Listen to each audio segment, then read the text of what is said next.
చిత్తూరు జిల్లా పుంగనూరులోని భాష్యం పాఠశాలలో దారుణం జరిగింది. క్లాసులో అల్లరి చేస్తుందన్న కారణంతో నాగశ్రీ అనే 6వ తరగతి విద్యార్థిని తలపై ఉపాధ్యాయుడు సలీం భాషా బ్యాగ్తో కొట్టాడు. దీంతో ఆ బాలిక పుర్ర ఎముక చిట్లిపోయింది. స్పృహ తప్పి పడిపోవడంతో వెంటనే బాలికను ఆసుపత్రికి తరలించారు. బాలిక తలను ఎక్స్రే తీసిన వైద్యులు పుర్ర ఎముక చిట్లిపోయినట్లు గుర్తించి చికిత్స అందిస్తున్నారు. స్కూల్ టీచర్ యాజమాన్యంపై బాలిక తల్లిదండ్రులు పోలీసులకు ఫిర్యాదు చేశారు.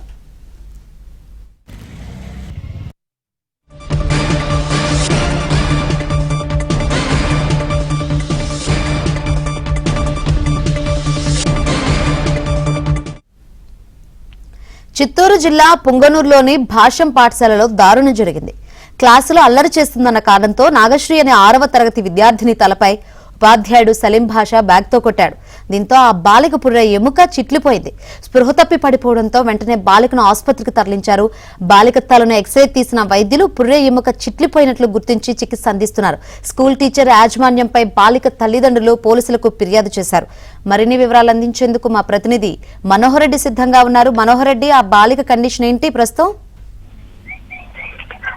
శంకరి పుంగనూరు టౌన్ లో భాష్యం స్కూల్ నడుపుతున్నటువంటి యాజమాన్యము తీవ్ర నిర్లక్ష్యానికి విద్యార్థుల పట్ల గురి చేస్తున్నటువంటి పరిస్థితి మనం చూస్తున్నాం. ఆ పాఠశాలలో 6వ తరగతి చదువుతున్నటువంటి ఎవరైతే నాగశ్రీ ఉన్నారో ఆమె పైన అక్కడ పనిచేసేటువంటి ఉపాధ్యాయుడు సలీం భాష అనే వ్యక్తి ఈ ఒక బ్యాగ్ తీసుకుని తలపైన బాధడంతో తల తీవ్రంగా దెబ్బతింది. వెంటనే స్పృహ తప్పి పడిపోయినటువంటి బాలికను స్థానికంగా ఉన్నటువంటి ప్రభుత్వ ఆసుపత్రికి తల్లిదండ్రులు తరలించారు. అయితే అక్కడ తరలించిన తర్వాత అన్ని తలకు సంబంధించినటువంటి వైద్య పరీక్షలు నిర్వహించిన తర్వాత తలకు సంబంధించిన పుర్రె చిట్లింది అనేటువంటి ఒక దీంతో అక్కడ ఆ వైద్యులు ఇప్పుడు ప్రస్తుతానికి చికిత్స అందుతున్నారు.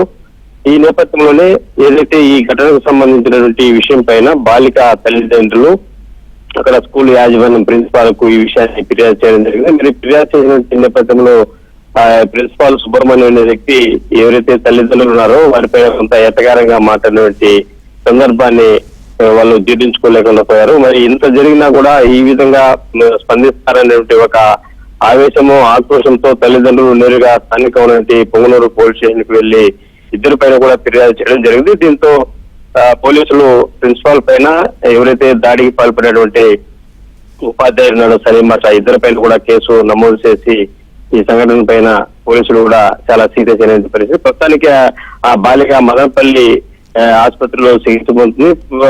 మరి ఇంకా 2-3 రోజుల తర్వాత కానీ పూర్తి డీటెయిల్స్ చెప్పలేమనేటువంటి ఒక విషయాన్ని కూడా వైద్యులు తెలియజేయడంతో విద్యార్థుల తల్లిదండ్రులైతే కొంత ఆందోళనకు ఆవేదన కూడా గురవుతున్నటువంటి పరిస్థితి మనము చూస్తున్నాము.